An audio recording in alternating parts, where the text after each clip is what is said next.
আর টুকিটাকি তারপরে এসে পরিষ্কার করবো। সো চোখটা সেট করে নেই, দেন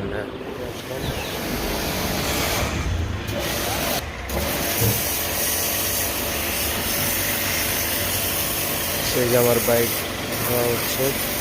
আজকে শুক্রবার দেখে গাড়িটা ধোয়ান দরকার। প্রতি শুক্রবার একবার করে গাড়ি ধুই আমি। পরে এটার হাওয়া টেম্পারেচারটা চেক করতে হবে, হাওয়াটা ঠিক আছে।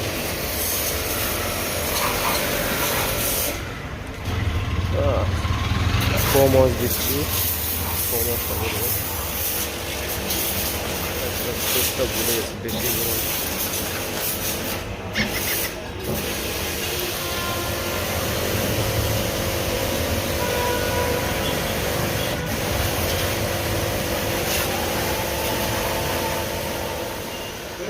তো গাইস